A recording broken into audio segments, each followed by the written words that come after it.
江湖上险恶之徒比比皆是，我对侯爷可是毫不了解呀。我行走江湖这么多年，从来不问世事。再说了，这种下流手段，我绝对不会做。信不信，随便你。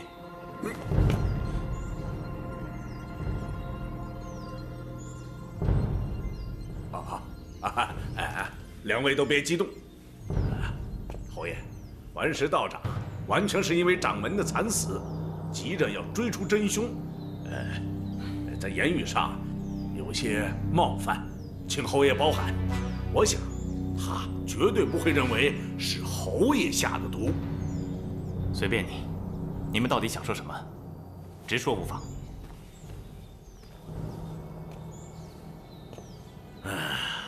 白云观一战，赤松道长的惨死，让所有人都认为赤松道长是输在蓬莱人的招式上，以致身亡。可是让人想不通的是，赤松道长的武功再不济，也不能身中28箭啊。另外，他身上的毒又是从哪儿来的呢？所以我们武当希望当时在白云观的人都能来到这里，把事情给我们交代清楚。我们希望侯爷您能够讲清楚到白云观的来龙去脉。我这次来白云观的目的是为了我的女儿奔月，希望能够搞清楚她的身世之谜。为此，我和少林晴空大师与赤松道长相约来此。是掌门特意约的侯爷？是的，不过没想到在半路上杀出个呼延大藏来。哎，可是赤松道长告诉我说，他和呼延大藏的决斗，他感到很惊讶。他以为呼延大藏已经被侯爷给杀了。呼延大藏的功夫深不可测，只不过当时他不习惯在船上比武，所以才会输给我。但是他并没有死，只不过是掉进了海里。其实他武功非常之高，要杀他，并没有那么容易。这个蓬莱人，他的武功到底会有多高？说实话，没人知道。其实，在和赤松道长比武之前，我曾经想和大藏交手。怎么？侯爷和呼延大藏？当时道长心绪已乱，在下希望能助道长一臂之力。不过最终我和大藏未能交手，看样子是没有帮上什么忙了。蓬莱人的意志很坚强，在这一点上，赤松道长还没比武就已经是输了。那也绝对不会让对手砍上28箭。这件事情我也不明白，我也想搞清楚。不过我想道长这么做自有他的道理。哈哈哈哈哈！我看侯爷是不是疯了？有谁会愿意让对手砍上28箭？难道赤松道长是故意找死？难道他不明白这种事情传了出去，对武当乃至中原武林都是极大的笑话？当时在下根本就没有在场。道长，如果再这样问下去的话，我根本就无话可说。那么投毒的事又怎么说呢？赤松道长比武之前就中了铅毒，又如何能够取胜？那些日子，侯爷一直和掌门人在一起，下毒的事，难道能瞒过侯爷这样的高手吗？如果不是道长今天让我看骨灰的话，我根本就不知道赤松道长是中毒而死。哼，身中铅毒，当事人一定会感到不适。赤松道长竟然毫无察觉，也没有跟侯爷提起过。从来没提过。好，好，好！堂堂紫衣侯竟然如此敷衍，将所有的问题都推给死人身上，你可真是高明得很呐！啊！我很同情你痛失掌门人的心情，但是目前最需要搞清楚的是，究竟是谁下的毒？只有2种可能性：其一，有一个武功深不可测的人藏在暗处制造了这一切；或者是出现在白云观当中的人。侯爷的意思是，凡是和赤松道长接触的人都有可能了。王大侠当日也在白云观里，所以你一样也有嫌疑。对，没错，在下那天恰巧路过白云观，所以特地拜见了2位掌门。因为在下有急事，所以就匆匆的离开了呀。所以，全都有可能对赤松道长下毒。道长，你别激动，我们为什么要给赤松道长下毒呢？哼，当然是为了赤霄宝剑和武林盟主之位啊！刚才不是还有人在外边说，怕自己一时手痒会上场竞技，搞不好弄个武林盟主之位来玩玩也说不定。我侯峰一向都是权位如粪土，更不会发号施令指挥江湖人士。刚才我只不过是开玩笑而已。哼，只怕侯爷这个玩笑开的不是时候啊！明天可就要举行武林大会了。参加武林大会并不代表要争夺武林盟主。好，如果我争夺武林盟主的话，五雷轰顶。侯爷言重了。我们现在希望在武林大会之前搞清楚是谁害了赤松道长，好给赤松道长报仇。侯爷，您是一言九鼎的豪杰。现在，我们希望早日找到凶手啊！好，我希望乾空大师尽快赶到，到时候事情就会水落石出了。另外还有一件事情，我想问问侯爷，和赤松掌门人埋在一起的那个女人是谁？这件事情等乾空大师来了之后，一定会给大家一个交代。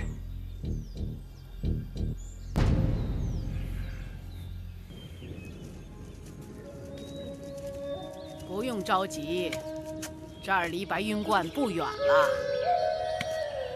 我怕去晚了，珠儿会有什么不测。我们中原人有句古话，虎毒不食子，意思是说老虎再恶毒也不会吃自己的孩子的。虽然我那个儿子是个彻头彻尾的伪君子，不过珠儿毕竟是他自己的亲骨肉，不用担心，珠儿不会有事的。我不明白，你不明白什么？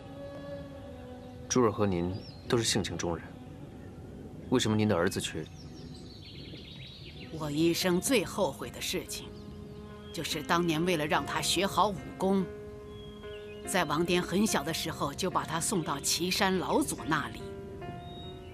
可惜岐山老祖行为怪异，为人阴险。你想，和这样的人生活了11年，王颠能不变态吗？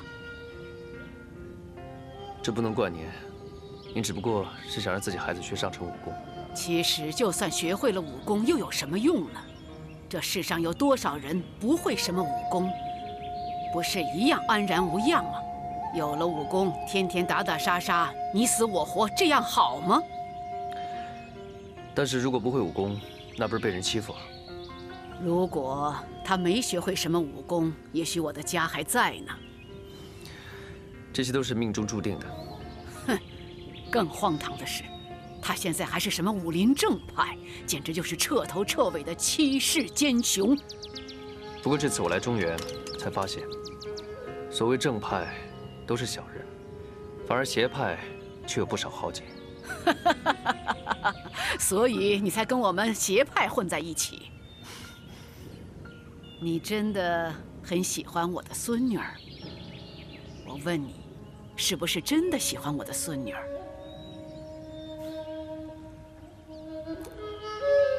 是啊，我是很喜欢您孙女，但是我现在被全武林追杀，我怕会连累她。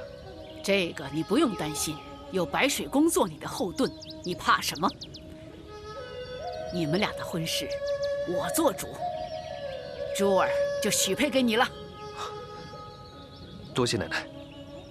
啊，好，好，好，但是一定要按照我们中原的风俗，好好办一场婚礼。不过，聘礼可一件不能少。可是我没钱。以你的本事，不会穷一辈子的，先欠着。不过，我可要有个欠条、字据什么的，你慢慢还。好。虽说你不是中原人，但是确实是个有情有义的汉子。珠儿跟着你，我放心。不过有件事你一定要答应我。什么事？您说吧。虽说嫁鸡随鸡，嫁狗随狗，可是我不能让珠儿跟着你回蓬莱去住，那么远的地方。到时候我要想孙女怎么办？等我老了，走不动了，我怎么办？我想好了，等我完成了我师父的遗命之后，我跟珠儿就会回到中原居住。这样最好。如果您不嫌弃的话，可以跟我们住一起啊。你愿意和我这个老太婆子一起住？这是应该的。那太好了。我这个老婆子孤独了大半辈子，这真是太好了。你们和我住是你们的福分。别以为我这老太婆只会杀人，我可是做的一手好菜呀。我可最会吃啊。走。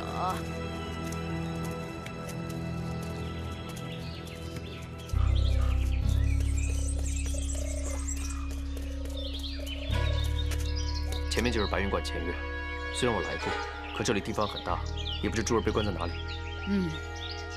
看来得费点功夫寻找。走吧，先进去再说。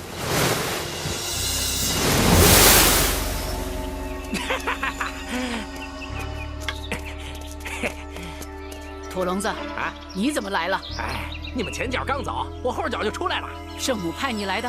圣母他老人家真是神机妙算，就知道你们到白云观，不知道从何找起，这不得派我来的吗？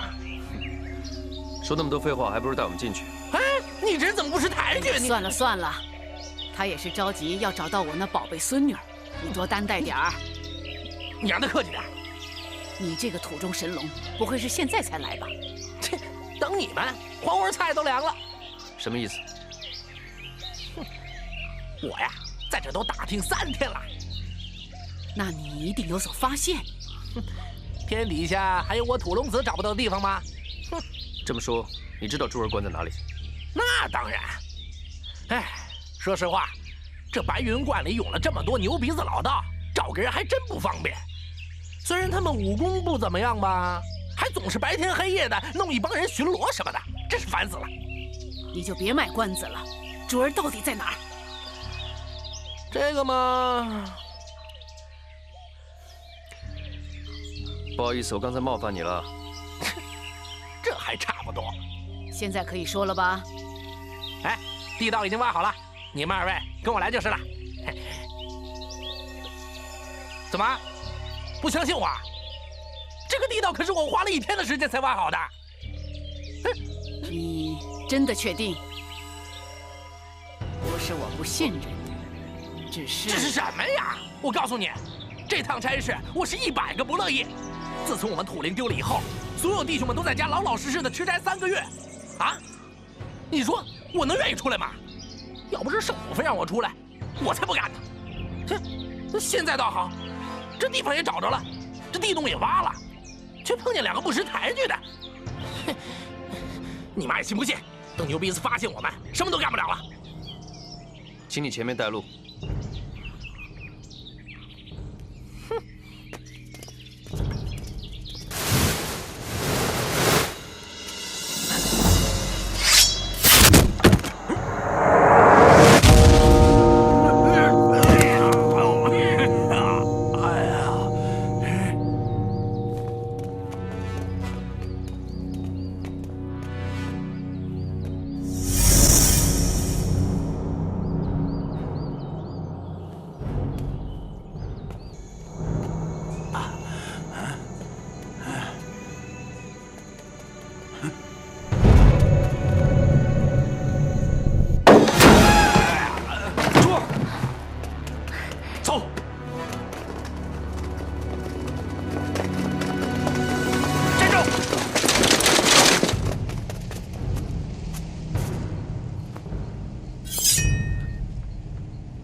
没那么容易。你带珠儿走。走。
别想活着离开！你敢？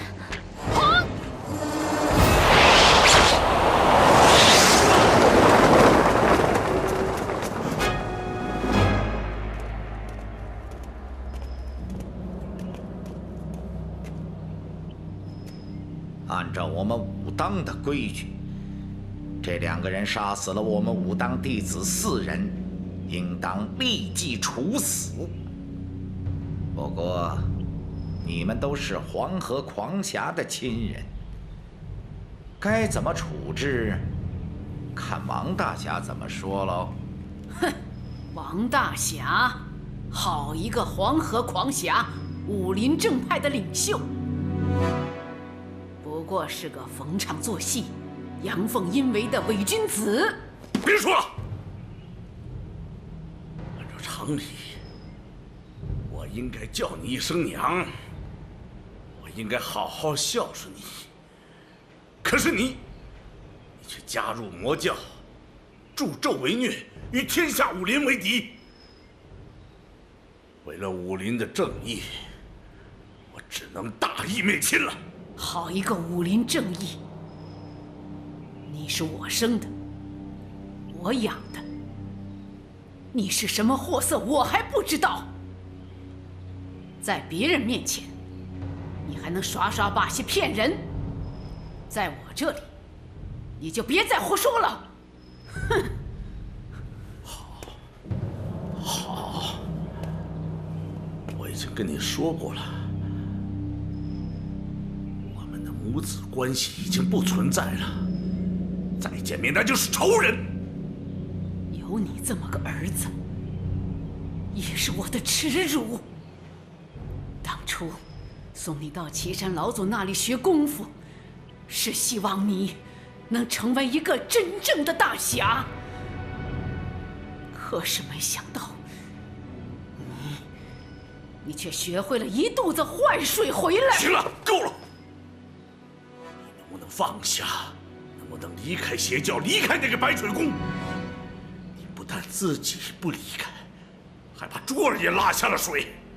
奶奶是对的，爹，你根本就不是正人君子。我不是，那个蓬莱人他是。你怎么到现在还执迷不悟的？因为他不会在别人背后做见不得人的事，因为他不会耍手段害人。我害人？我害谁了？我害你了吗？我的亲生女儿？还是我害你了，我的亲娘？就因为你是我儿子，所以很多事情我才没有讲出来。那是我给你留面子。行了，别说了，谁会相信你的鬼话？那好，既然大家不相信，哼，说出来也无妨。那天晚上，我们……奶奶！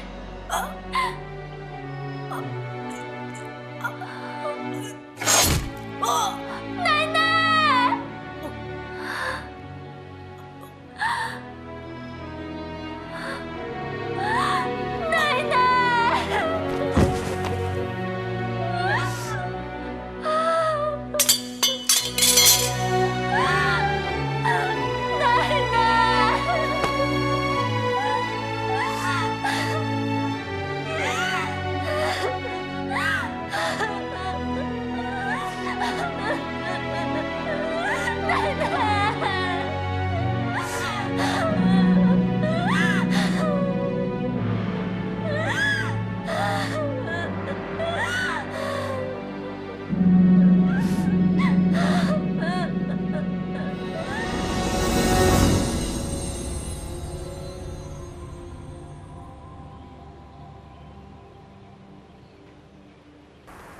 你为什么要救我？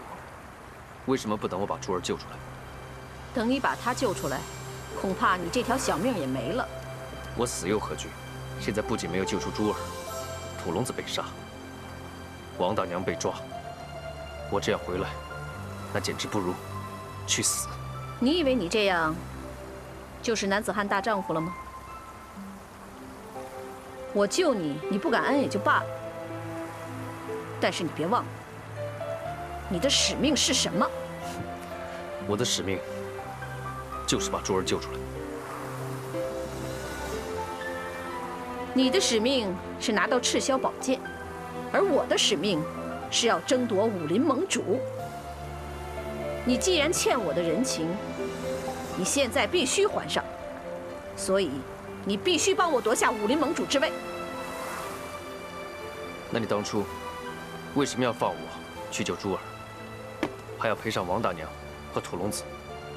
哼，就算他回来了，心思也不会在你这里，你何必在意那个小丫头？我不准你这样说珠儿。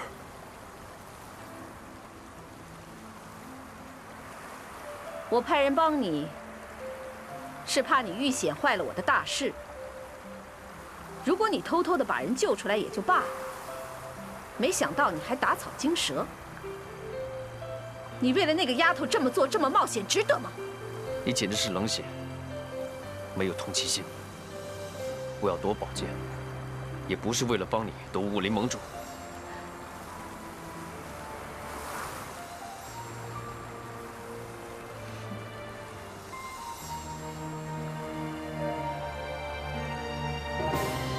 好，就算我冷血，就算我没有同情心，可是你别忘了，要成大事，就得保存实力。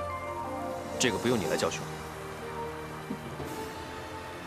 王爹我还是了解的，珠儿和王大娘毕竟是他的亲人，他们暂时不会有危险。这个很难说。另外，赤霄宝剑在晴空大师的手里，可是他现在还没有到白云关。就算他来了，我也不怕，我谁都不怕。我知道，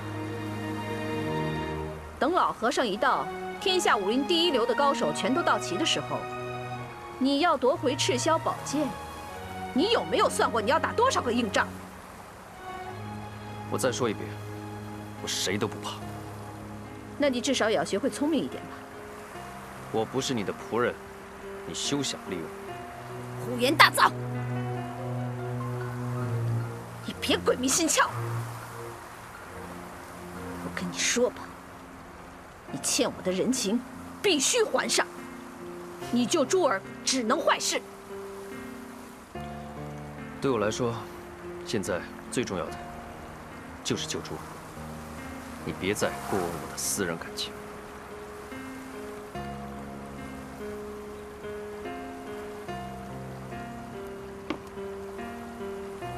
好，大藏，我最后再跟你说一遍，该讲的道理我也跟你讲清楚了，该怎么做，你自己好好想想。我不希望最后你什么也没得到，不论是赤霄，还是那个女孩。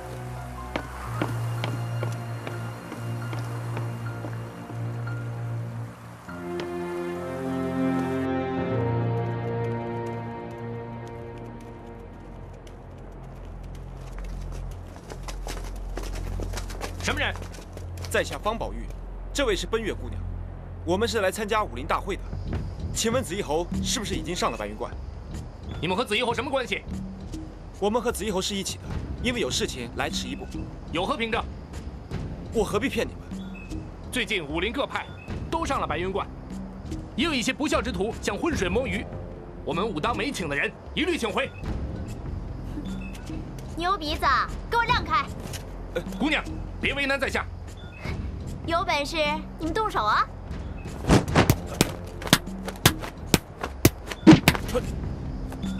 嘿，我就知道你能打败他们。乱动什么手啊？打又打不过。哎，冰月，我们可以好好说的嘛。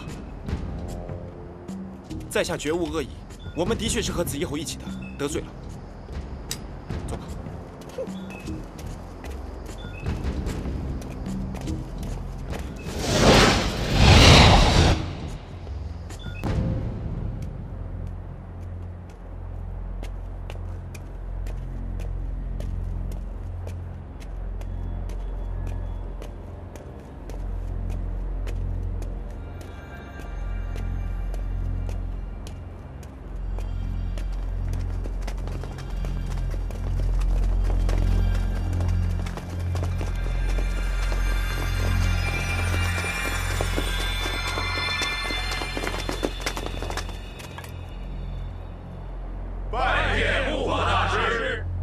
怪上的牛鼻子在哪里？给我滚出来！牛鼻子，滚出来！大师，武当的道兄，你给我记住，从今往后，武当派只有道人，只有牛鼻子，没有兄弟，只有仇人。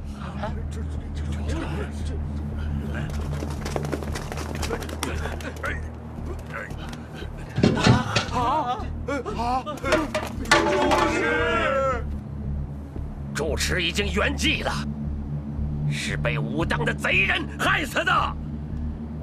你们看看住持身上的剑伤，是武当派的独门剑法留下的痕迹。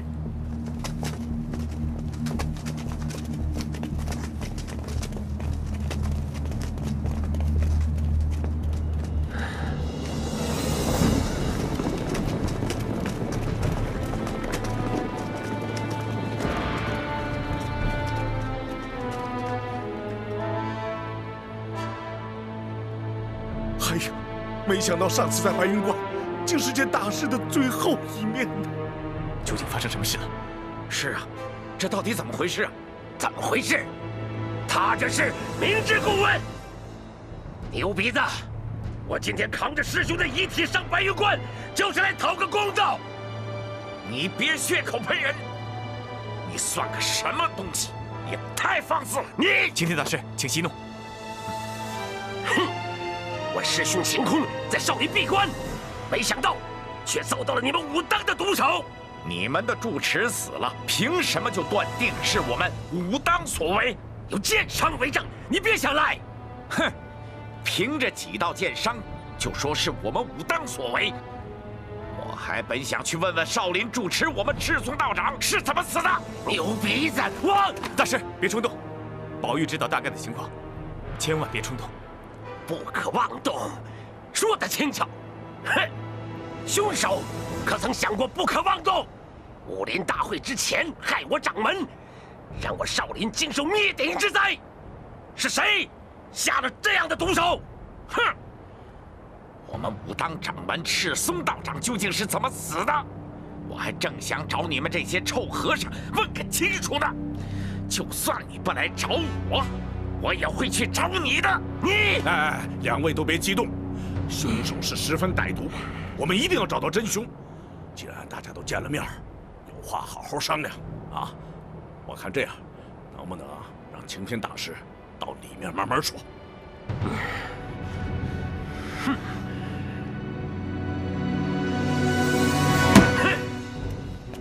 少林住持，我师兄晴空惨死在你们武当剑下，道长到底怎么解释？我不用解释，根本就没必要解释。师兄身上所受剑伤，明明白白是武当剑法，难道我还诬赖你们？武当到底讲不讲道义？杀人偿命？哼，什么杀人偿命？你哪只眼睛看见武当道士杀了晴空啊？现在这白云观上上上下下有几千号武当道士，又有哪个有本事杀了晴空？你倒给我说说看呢？岂有此理！我师兄明明是中了你们武当剑法而死，身上的剑痕清清楚楚，难道道长还想抵赖？哎呀，这可真是天大的笑话！就凭几道剑痕，就能确定是武当杀了人？你疯了吧？哼！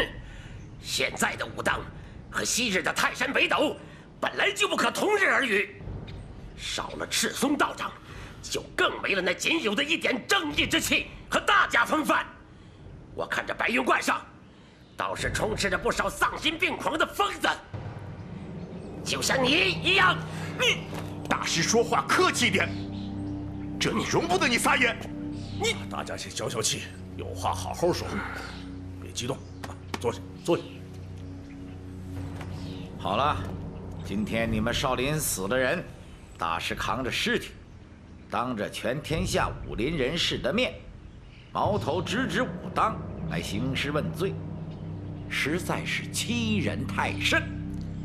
作为主人，我不跟你计较，还把你请到大殿来好好商量。我已经给足了你面子了。我看你们才是欺人太甚，跑到少林寺兴风作浪，杀了人还翻脸不认，我今天岂能容你？哼！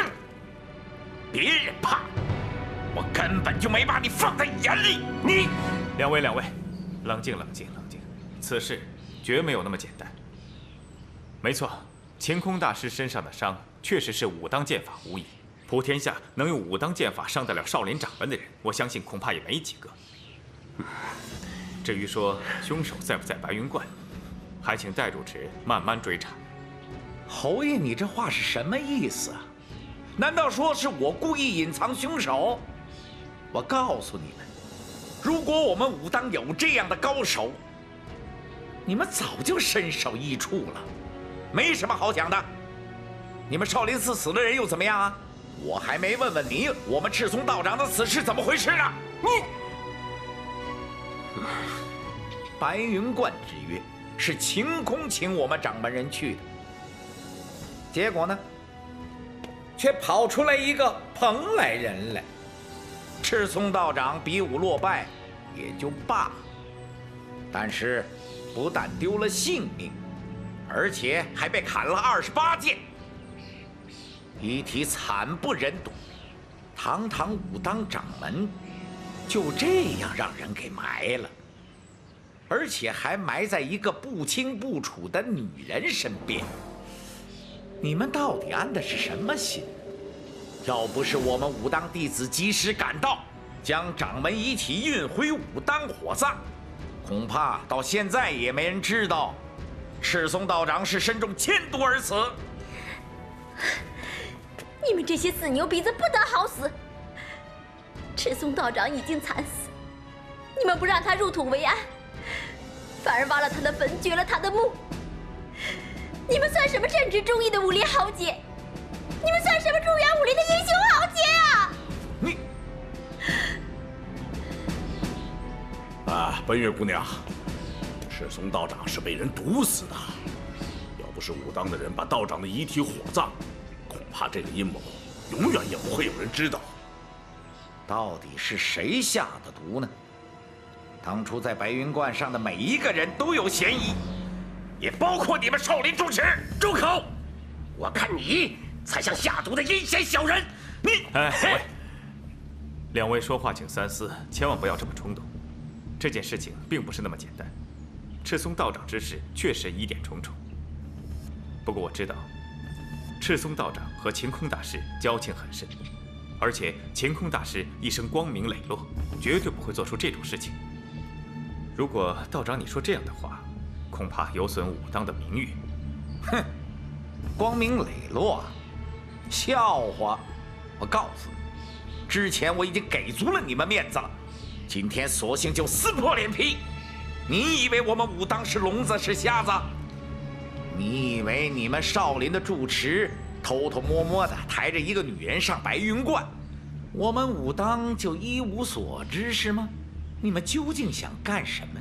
约了我们掌门，抬了一个女人，又莫名其妙的跑出来一个蓬莱人，还把掌门人的尸体和那个女人埋在一起，难道这一切能叫光明磊落吗？我杀了你！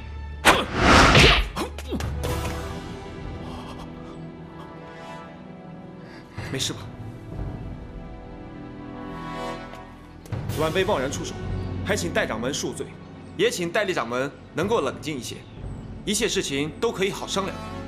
俗话说，骂人不揭短。戴笠掌门是江湖领袖，是武当派的掌门人，那就应该谨言慎行。哼，你是什么东西，敢来教训我？晚辈方宝玉，是清平剑客白三公的外孙。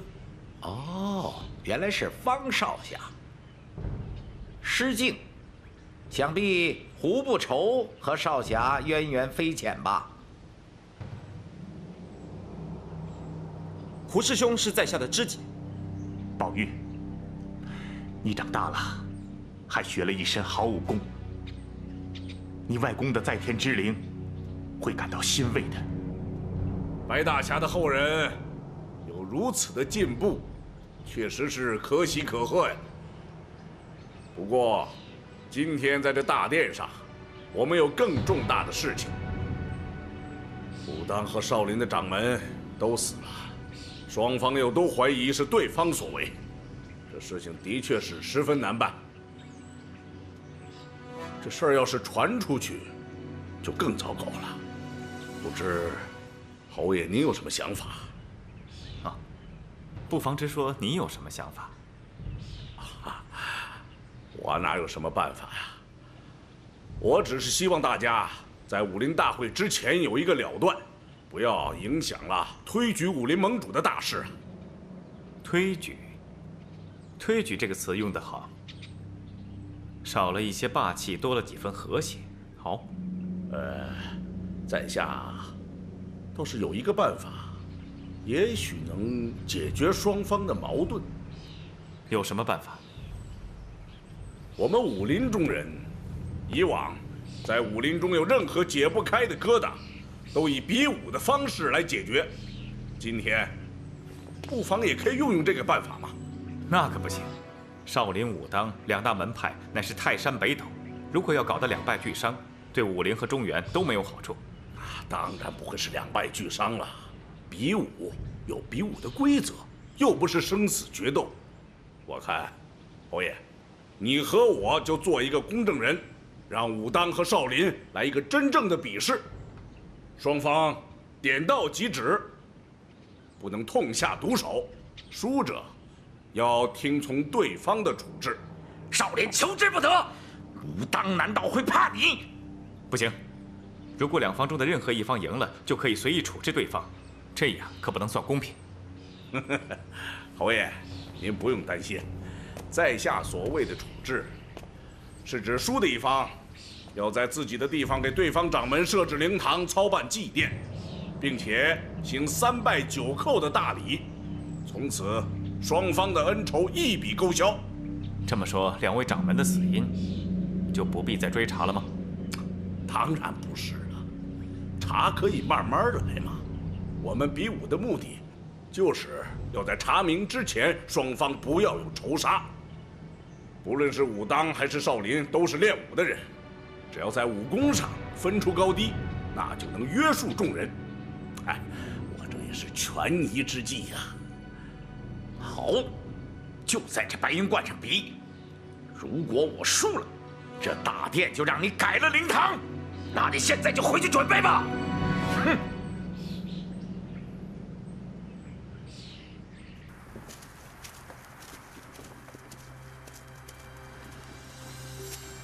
我来见圣母。圣母在等你。找我有什么事？我前天对你说的话有点重了，希望你别介意。我也不对，毕竟圣母对我有救命之恩。人总是会冲动的。我叫你来是有话对你说。我知道你武功高强，我们中原有一句老话：“双拳难敌4手。”我不明白。就是说，一个人再怎么能打，也很难同时对付好几个人。但我曾经对付过几10个人。那是因为他们畏却你的武功。但他们没有退却。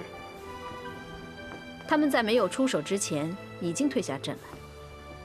通常一个人是用7分的功力来保护自己，3分的功力来对付别人。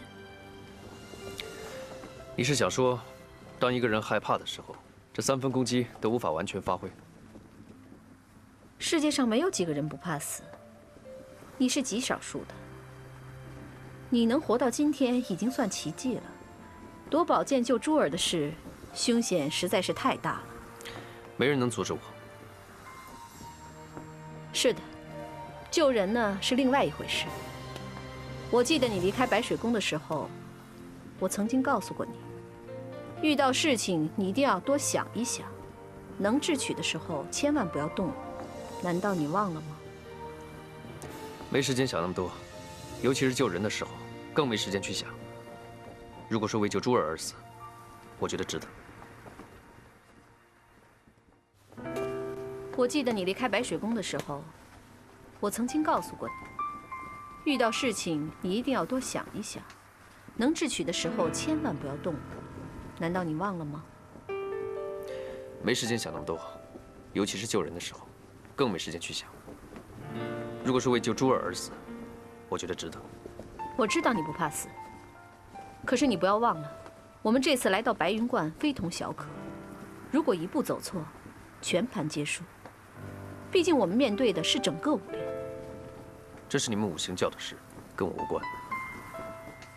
你不是想拿到赤霄宝剑和救珠儿吗？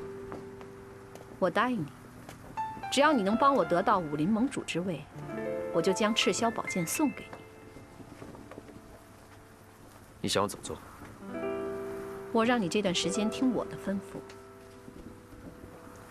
不可能，我向来都不习惯听别人指挥，也从没人指挥过我。那你当初为什么不拒绝和王大娘一起上白云观呢？你不愿意得到别人的帮助，你为什么和土龙子一块下地道呢？要不是他们，你能那么顺利地救到珠儿吗？土龙子可是我的手下，是我让他帮你的。现在他死了，就算你不想帮我，你至少还欠他一条人命吧？他可是为你而死的。你们中原有句古话，杀人偿命，欠债还钱。我偿命。现在就是你报答的时候了。我不是在害你，我是在教你。如果你还想拿到赤霄宝剑的话呢，你最好听我的。你想我怎么做？现在什么都不需要做，只需要把这杯茶喝了。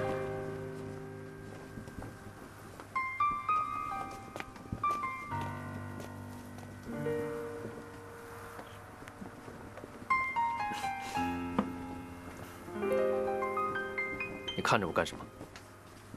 我觉得你不太像蓬莱人，倒像是一个仗义的中原侠士。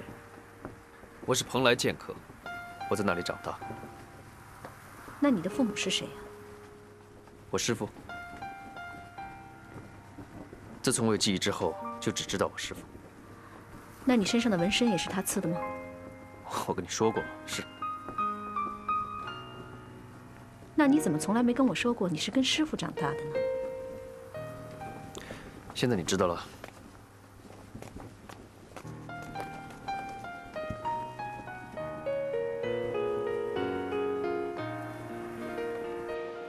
骑兵掌门，什么事？外面有邪派人士上山。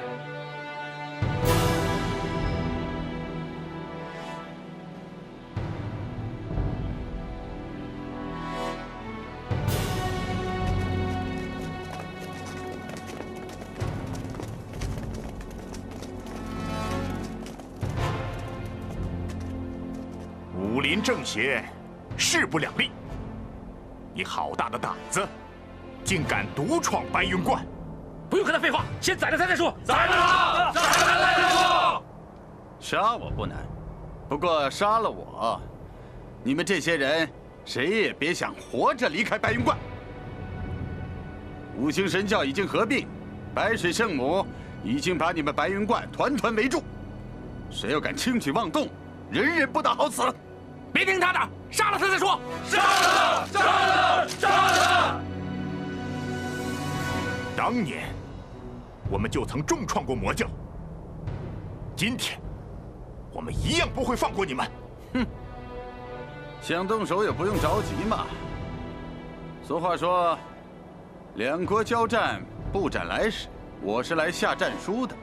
这里不是朝廷官府，更不是什么军中大帐。哼，你们不是名门正派吗？不是事事都讲道义吗？怎么着？你们今天这么多人，是要跟我一个人过不去吗？你到底想干什么？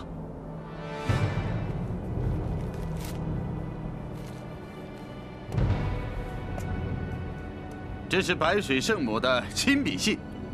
我们圣母这次也是为了武林盟主之位而来的。说不定，这次武林盟主之位就是我们的了。我们武林正派推举盟主，与你邪派何干？哼，你们没有资格。你们不是事事都讲规矩吗？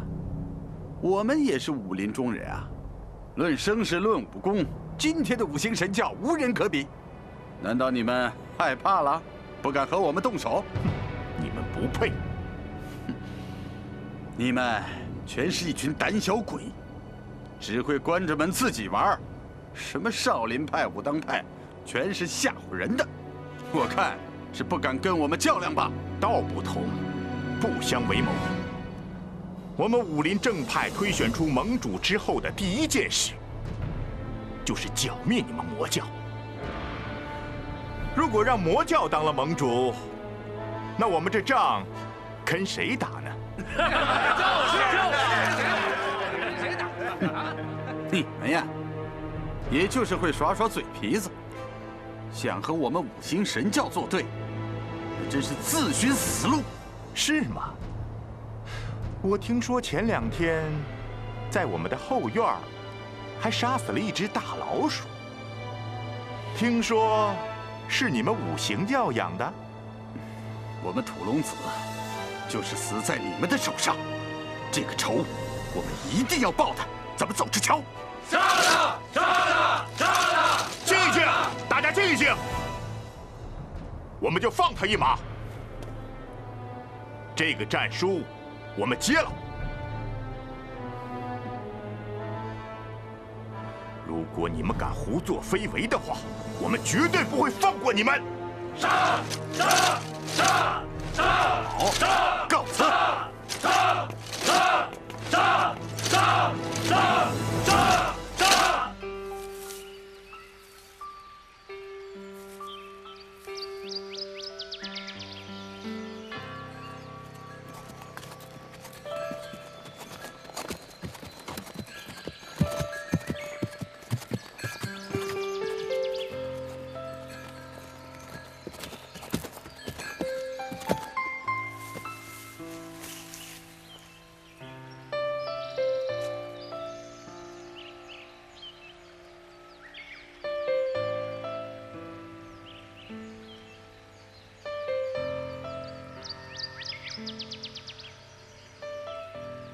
我知道你还在为我加入白水宫的事情生气。你也是为了完成你们大宛国国王的使命。可是你不应该瞒着我，我以为你什么事情都会告诉我。我真的不知道该怎么解释。其实圣母的话也有些道理。青木堡和白水宫都是江湖的帮派，有帮派就有厮杀。只是我爹是青木堡的堡主，而这场厮杀他输了。我没想到你会这么说。人都是会长大的。最让我痛心的是，我誓死保护的神木令牌，居然是假的。我爹竟然骗了我。这是你要加入白水宫的原因吗？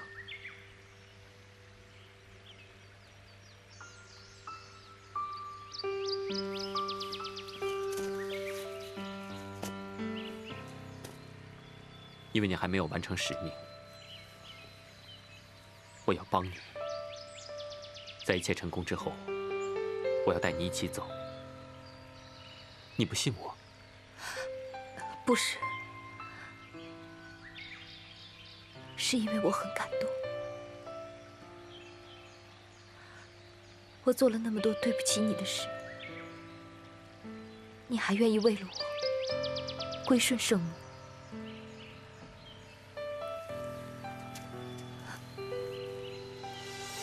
我已经一无所有了，我一直怀着信念，要为我爹报仇。可是我看透了江湖的恩怨，自然也就明白了白水宫和青木王的仇恨。我复仇的心淡了。其实我跟你一样，命运安排了我们的道路。我知道，我们都曾经是沦落天涯的孤鸟。以前我一直以为，无论发生什么事情，我都要一个人面对。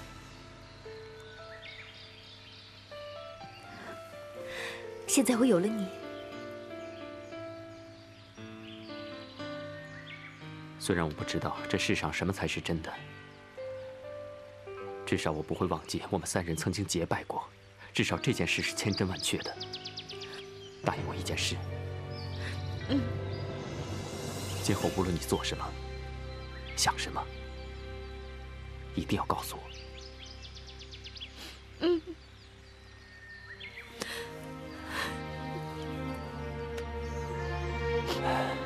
好了，我们该回去了，不然来不及回圣母的营地了。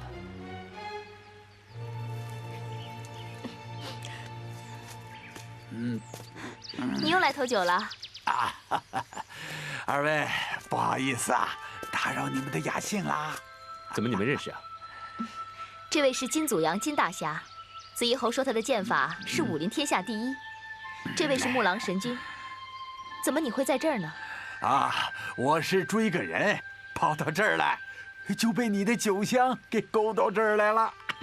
看来剑侠的鼻子果然灵通啊。那敢问金大侠是从什么地方追过来的？我是打白云观过来。怎么，你们不知道啊？今天这白云观呐，要组织一个武林大会，那人可多着呢。我们也是为这个来的，只不过我们是五行教派的。对于那些所谓的正派来说，我们是邪派。这天底下就没有什么正派邪派，只有这会喝酒的，不会喝酒的。这么说，我们和金大侠是一样啊？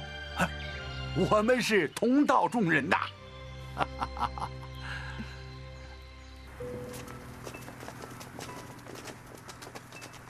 昨晚跑哪儿去了？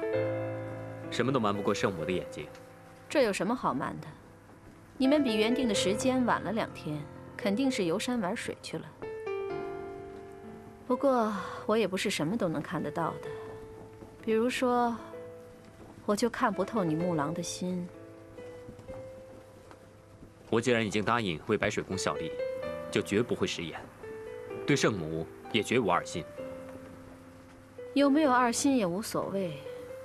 圣母这么讲，我就无话可说了。我既然敢收留你，我就不怕你有什么想法。可你要明白，你现在是五行教的人，没有什么白水宫和青木堡之分。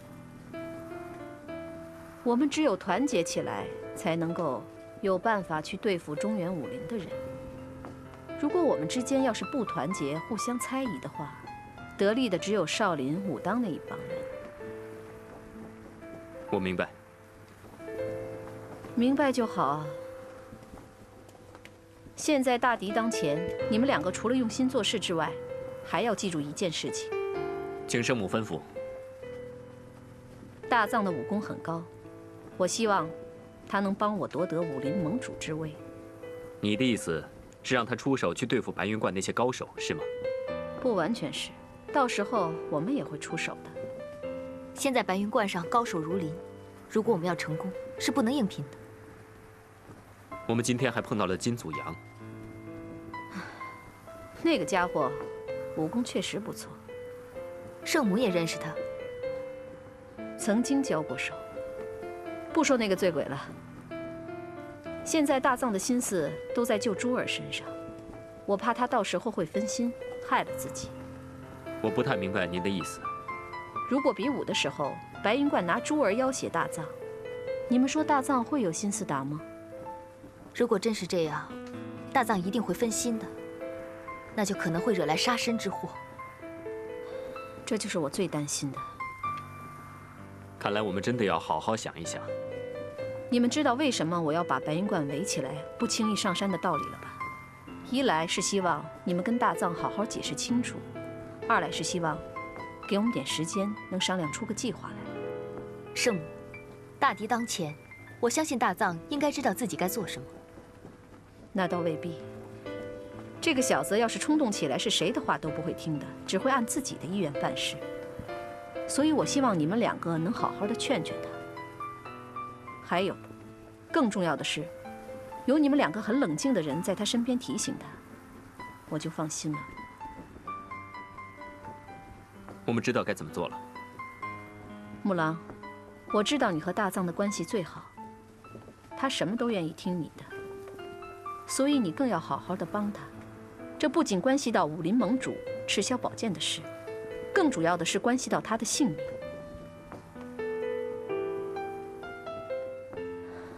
明天是9月初9，武林大会的日子。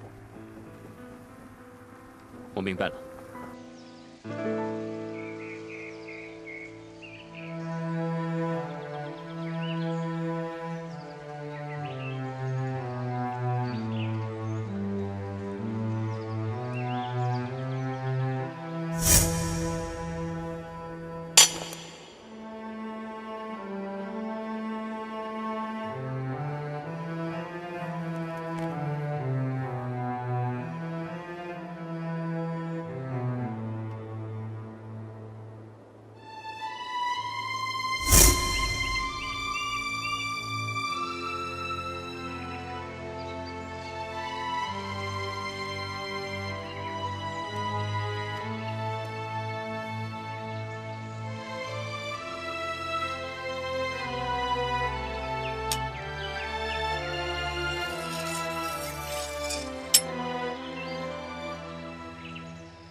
我都听说了，你也已经答应为圣母做事情了。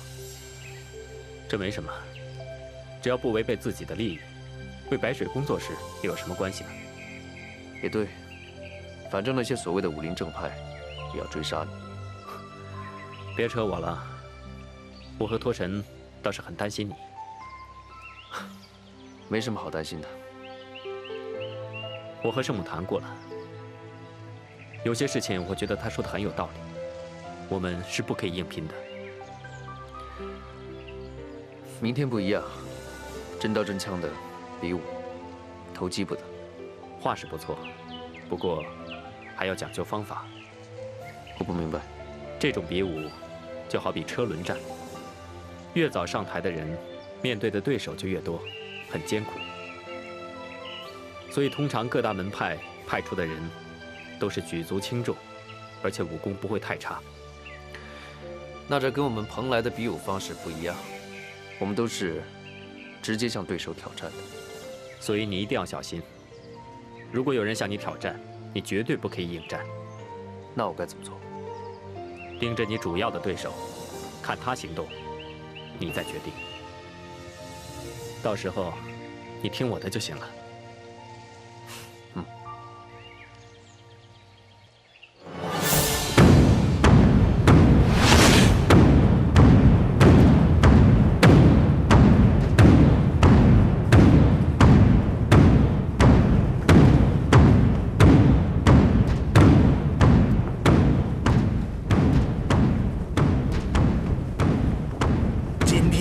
是9月初9的大日子，王大侠，你也要上去比试比试？废话，不然我大老远的跑到白云观来干什么呀？哎，今儿个可是9月初9，比武推举武林盟主的大日子。我说你们俩是不是有毛病？来这儿的人都知道，还用你们跟我说？哎，你们是不是找茬啊？影响我准备？嘿，我们疯了，敢惹你？我们这不是帮衬你吗？你们来帮衬我，就给我闭嘴！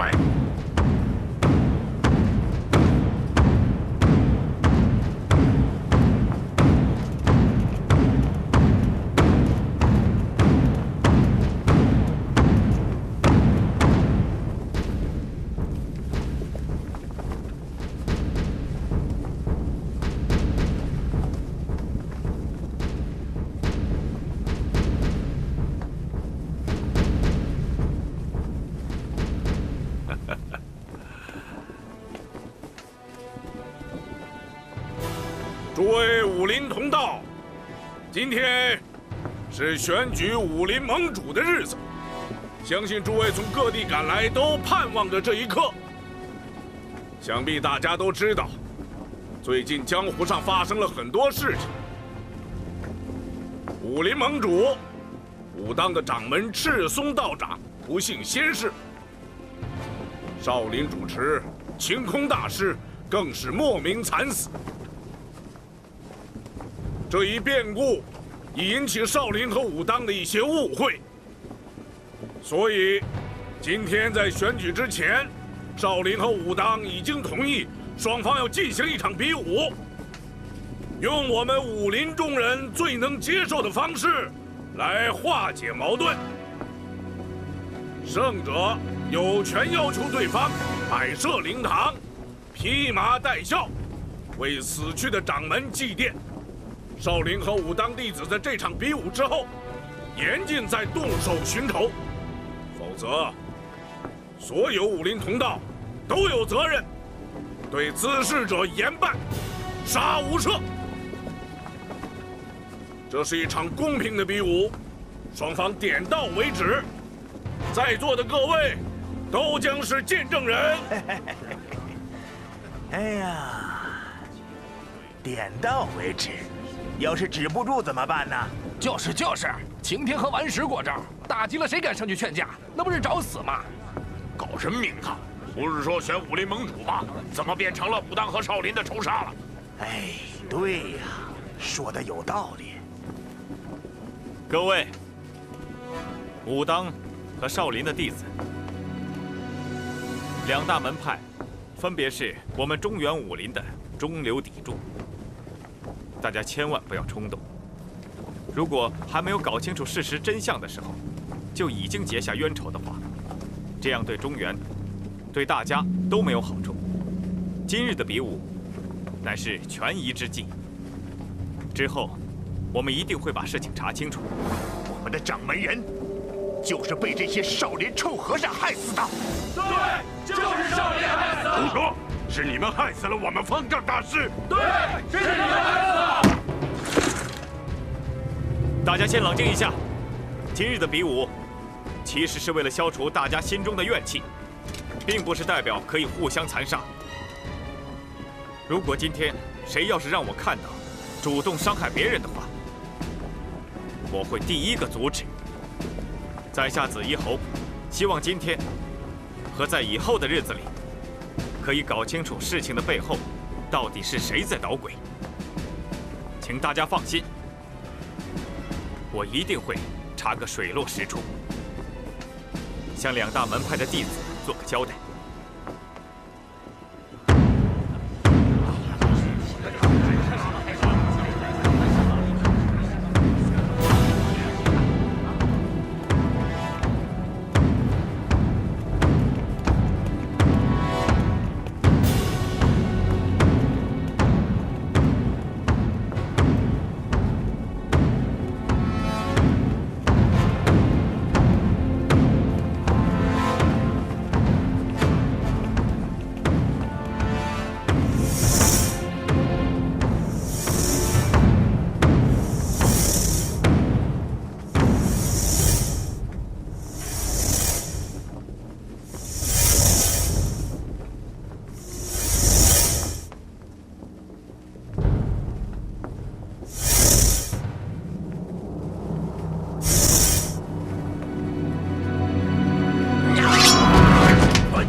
性命相搏，非出使不可。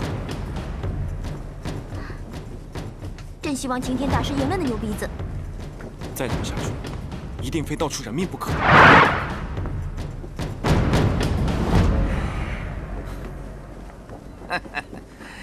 堂堂少林就这点能耐，哼，收拾你绰绰有余。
不行了。顽石道长极有心计，他知道这场比武一时三刻分不出胜负，他这是在耗擎天大师的真理。那可怎么办？你不用担心，我都能看出来。我想擎天大师也一定能看出来。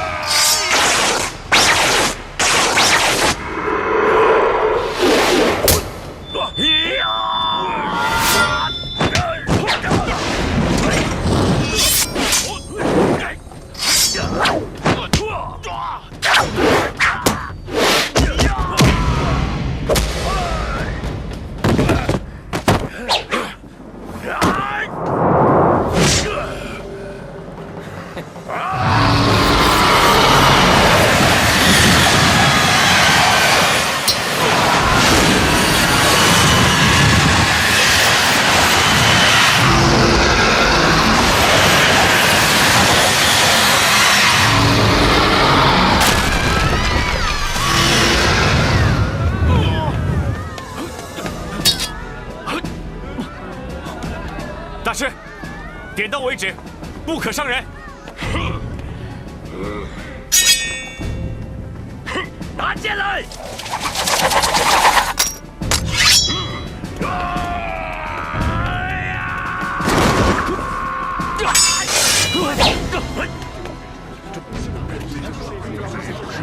这不是胡言荡造！我要你的赤霄宝剑！我先杀了你！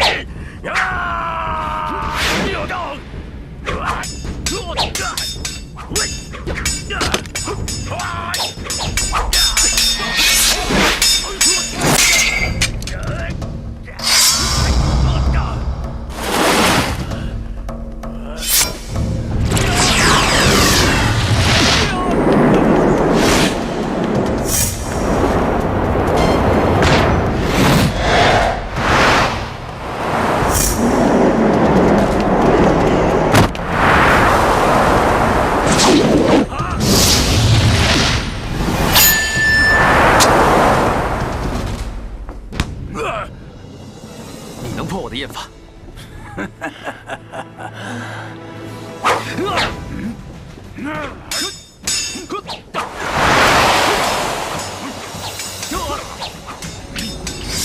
大藏，走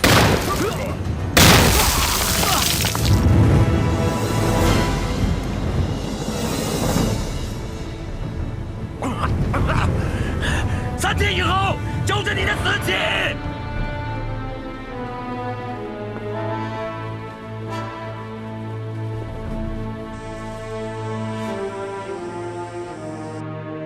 道长，不可无礼！不，把剑放下！胡师兄，先把剑放下。宝玉，你曾经有这样的感受？当年，我的师父，你的外公白三空，惨死在蓬莱人的剑下。你当时心里是什么感受？现在，我的掌门被人打成了重伤，我又是什么滋味？胡师兄，我了解你的心思，可是少林武当有约在先。有约在先？不是有约在先，点到为止吗？可是他们把我们的掌门打成了重伤，这也是有约在先，这也是点到为止吗？我不跟你说了，我先杀了他再说。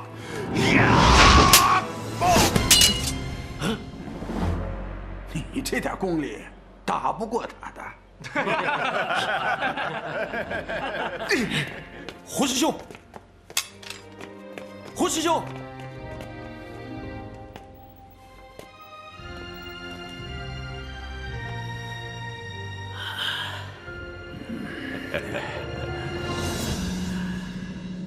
这位是我是个酒鬼。哎，你又是什么人？如此狂妄，竟敢坐在大殿的正位上！看身手，想必是江湖上人说的醉侠吧？在黄河狂侠的面前，我怎么敢称这个侠字呢？这个金大侠是不是在白云观做什么坏事了？怎么连性命都不敢报上来呀？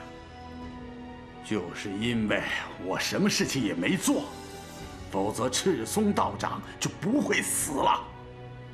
哎，我正有事要问问金大侠，这个白云观到底发生什么事了？白云观上的事情，你们不是都已经清楚了吗？怎么还来问我？难道我还能给出一个不一样的答案吗？赤松道长惨遭毒手，现在我师兄又遭遇了不测，请金大侠能帮大家解开一些谜团。赤松道长身中28箭，但是我相信他在比武之前就已经中了毒。中毒了？没错。比武之前，在下也曾陪赤松道长练过剑，后来在下也曾表示过，希望能够见到蓬莱人的绝招，不然无法破解呀。没想到道长把在下随便说的一句话记在心里了。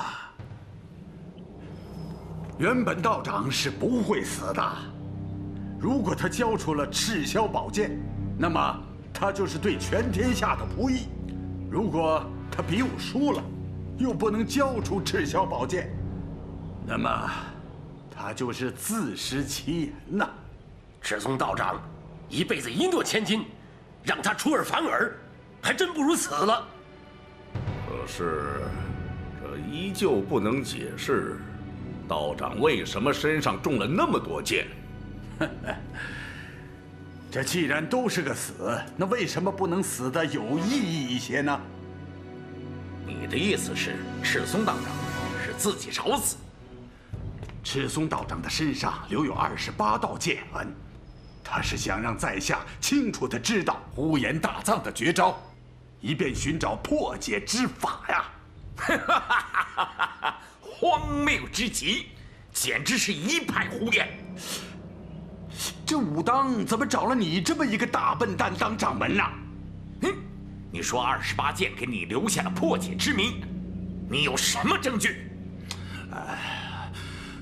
我说你的眼睛是不是瞎了啊？刚才在擂台上，那蓬莱人使的那一绝招，原本是无人可以破解的，在下不是挡下来了吗？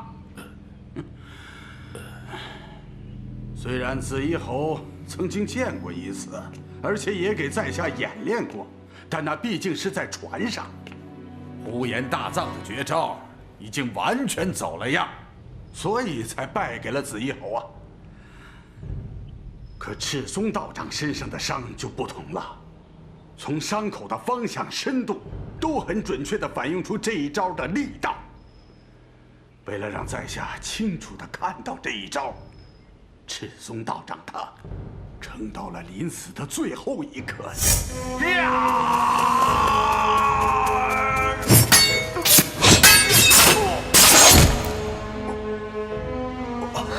道长，令子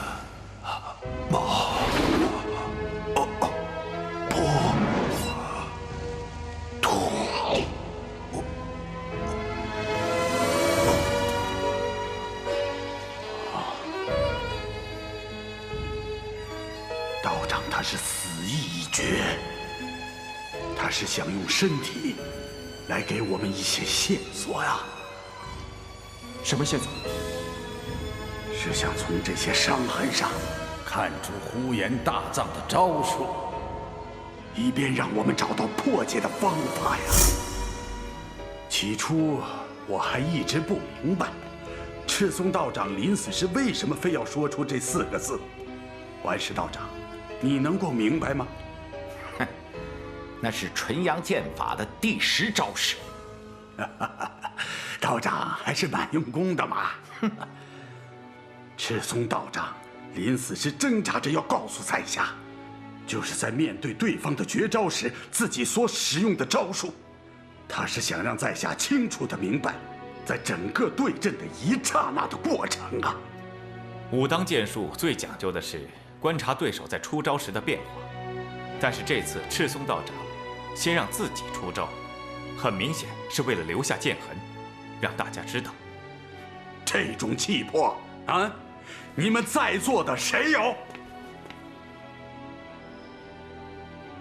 万石道长，现在你应该明白了吧？那下毒的事又该如何解释？在白云观上的人，每个人都接触过道长，换句话说，每个人都有嫌疑。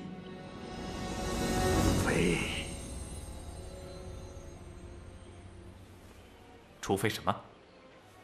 除非有一个武功深不可测的人，在操纵着这一切呀。这一点，我和紫衣侯的看法是一致的。你是说，有人在暗地里下毒了？你觉得不可能吗？老衲不是不能接受这样的说法，但是不知金大侠是否有证据啊？证据嘛，目前倒是没有。可是有一件事情，能从中看出些名堂来。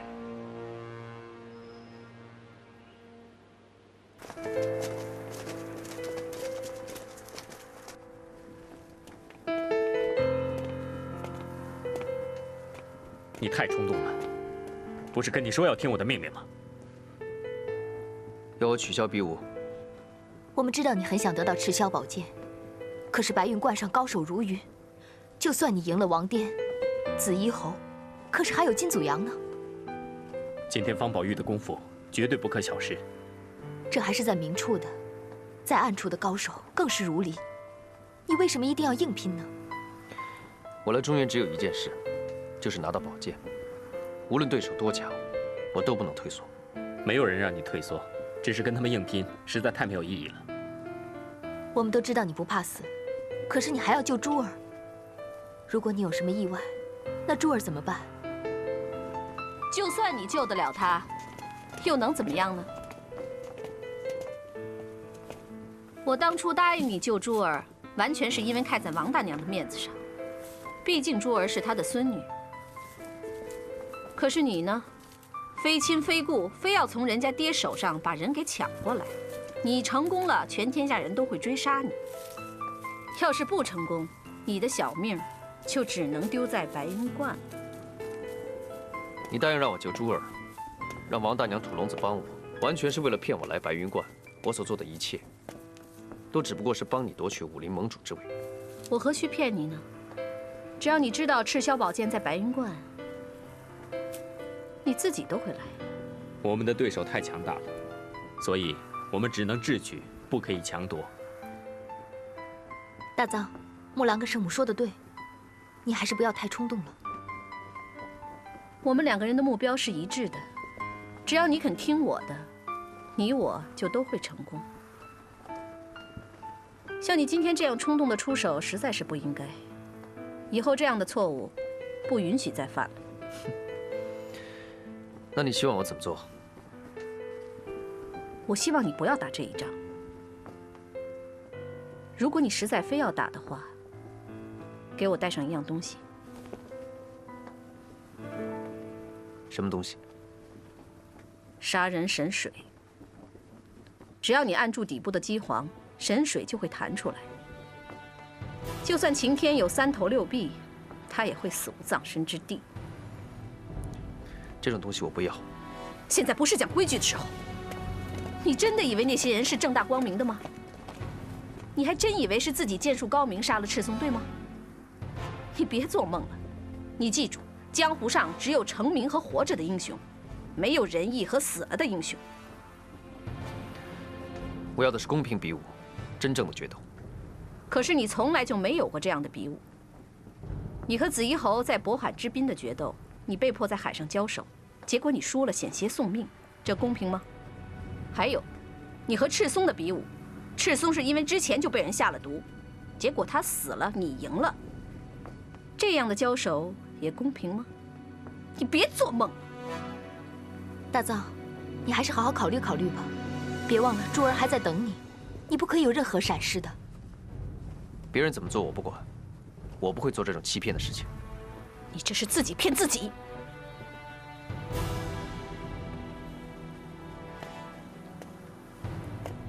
大藏，师母说的有道理。哎，你也同意啊？即便你今天杀了那个大和尚，还会有很多的高手围着跟你交手。车轮战对你不占优势，我们只能智取。这个不是什么智取。我们在青木堡偷袭敌人，那不是智取吗？为什么那时候你可以，而现在就不行了呢？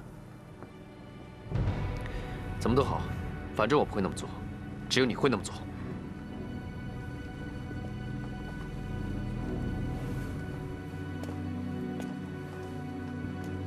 你说什么？我说这种事只有你才，只有你才会做。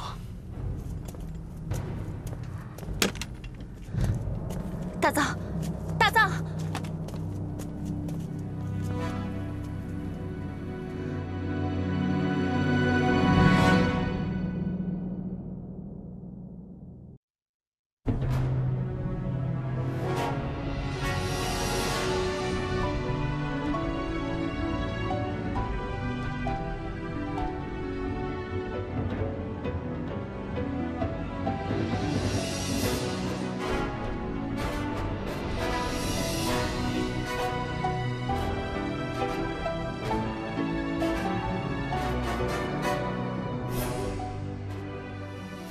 你的爱永远是心中的秘密，肯定你，我永不后悔。为了你，我忘掉所有恨与泪，哪怕有家不归。和你走再长的路也无所谓，只要让你为我把长剑收回。你的泪不为红颜又为谁？你的泪又为谁？孤独的人，有我在红尘中陪你醉，不放弃，爱你到天涯都无悔。花开花落不变的事情，无怨无悔，你是我猜不出的